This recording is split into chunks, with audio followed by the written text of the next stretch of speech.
ಬಾಗಲಕೋಟೆ ಜಿಲ್ಲೆಯ ಐತಿಹಾಸಿಕ ಬಾದಾಮಿ ಕ್ಷೇತ್ರದಲ್ಲಿ ಇತ್ತೀಚೆಗೆ ಒಂದು ಘಟನೆ ನಡೆದಿರುತ್ತೆ. ಆ ಘಟನೆ ಏನು ಅಂತ ಹೇಳ್ತೀನಿ ಕೇಳಿ.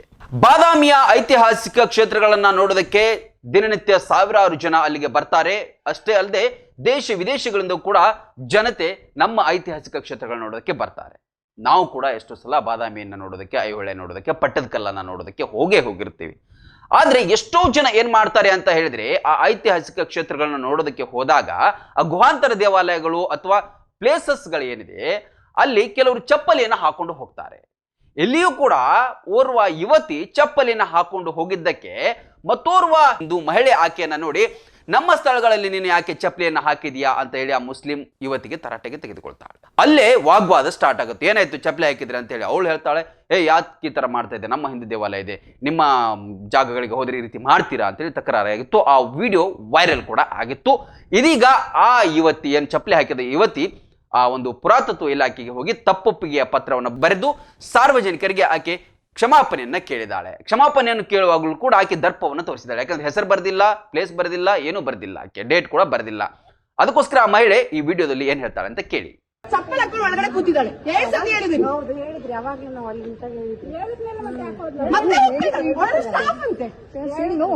ಸ್ಟಾಫ್ ಅಂತೆ ನಾವು ಬಿಡ್ಬೇಕಂತೆ ಇವಳಿಗೆ. ಏನಾಗ ಕಾಮನ್ ಸೆನ್ಸ್ ಇಲ್ವಾ? ನಾವು ಹೋಗ್ತೀವಪ್ಪ ದರ್ಗಾಗೆ, ನಾವು ಚಪ್ಪಲ್ ಹಾಕೊಂಡು ಹೋಗ್ತೀವ. Her name is Roshni Mustafi, guys, and she is not supposed to go with footwear inside the temple. Sir, ನೀವೆಲ್ಲ ನಿಂತ್ಕೊಳ್ಬೇಕು. ಇಂಥವ್ರಿಗೆಲ್ಲ ಮಾಡಿದಕ್ಕೆ ನಾವು ಪ್ರೋತ್ಸಾಹ ಕೊಡೋದ್ರಿಂದನೇ ಇಂಥವ್ರು ನಮ್ಮ ಮೇಲೆ ಇರ್ತಾರೆ. ಹಿಂದುತ್ವ ಯಾವಾಗ ಹೋಗುತ್ತೆ? ಇಂಥವ್ರೆ ಪೈಸಾ ಬರೋದು, ಪೈಸಾ ಎಲ್ಲಿಂದ ಬರೋದು ಅದು ನೋಡ್ಕೋ. ನಿನ್ ಜಾಬ್ ಐತಲ್ಲ, ಜಾಬ್ ಕರೆಕ್ಟ್ ಆಗಿ ಮಾಡ್ಕೋ, ಕಲ್ಚರ್ ಫಾಲೋ ಮಾಡು. Why should I delete? You have Why should I? Why? Ask the authorities to make a rule. Why should I? You Ask the authorities to make a rule. I am not instructed.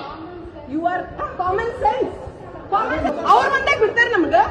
ನೋಡಿ ಅವ್ರು ಒಬ್ಬಳೆ ಹೆಂಗ್ ಮಾಡ್ತಾ ಇದ್ದಾಳೆ, argue ಮಾಡ್ತಾರೆ. ಹಿಂದೂ ಮಳೆ ಆಕೆಗೆ ಬೈದಿರ್ತಾಳೆ. ಎಂತ ಹೇಳಿದ್ರೆ ಲೆಟರ್ನ ಬರೆಯೋದು, ಹೀಗ ಲವ್ ಲೆಟರ್ ಬರಿತಾ ಇದೆಯಾ ನೀನು, ಕರೆಕ್ಟಾಗಿ ಬರಿ, ನಿನ್ನ ಹೆಸರು ಬರಿ, ಡೇಟ್ ಬರಿ ಅಂತ ಹೇಳಿ ಎಲ್ಲ ಹೇಳಿ ಬೈದು ಈ ಒಂದು ಪ್ರಕರಣ ಅಂತ್ಯ ಆಗಿದೆ. ಇದೀಗ ಇದೊಂದು ವಿವಾದಕ್ಕೆ ತೆರೆಯನ್ನು ಎಳೆಯಲಾಗಿದೆ.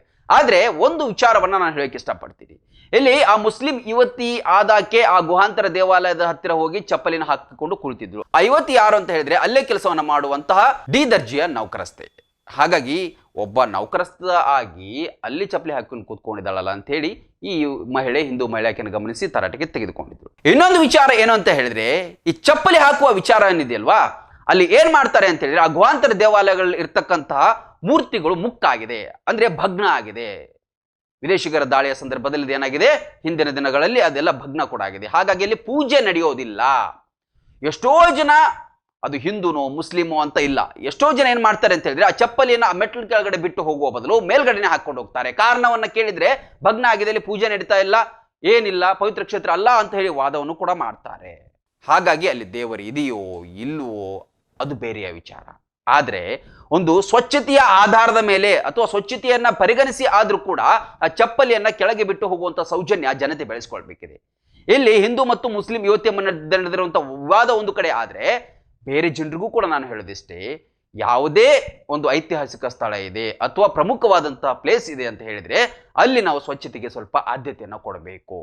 ಬೇರೆಯವರ ಭಾವನೆಗಳಿಗೂ ಕೂಡ ಬೆಲೆ ಕೊಡಬೇಕು. ಸುಮ್ಮನೆ ಏಕಾಏಕಿ ಹಾಕೊಂಡು ಚಪ್ಪಲಿ ಅಥವಾ ಶೂಸ್ಗಳನ್ನ ಹಾಕಿಕೊಂಡು ಓಡಾಡೋದಲ್ಲ.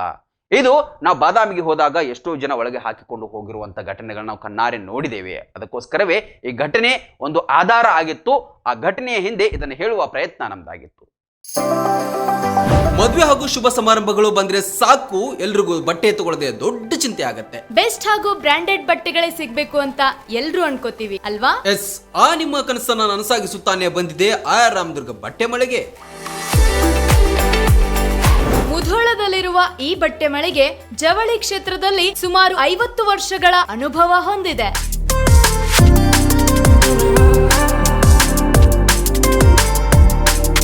ಅಷ್ಟೇ ಅಲ್ಲದೆ ಬಾಗಲಕೋಟೆ ಜಿಲ್ಲೆ ಸೇರಿದಂತೆ ಇಡೀ ಉತ್ತರ ಕರ್ನಾಟಕದಲ್ಲಿ ಬಹಳಷ್ಟು ಫೇಮಸ್ ಆಗಿದೆ ಈ ನಮ್ಮ ಆರ್ ರಾಮದುರ್ಗ ಮಳಿಗೆ. ನಿಮಗಿಷ್ಟವಾಗುವ ಎಲ್ಲಾ ರೀತಿಯ ಮಾಡರ್ನ್ ಬಟ್ಟೆಗಳು,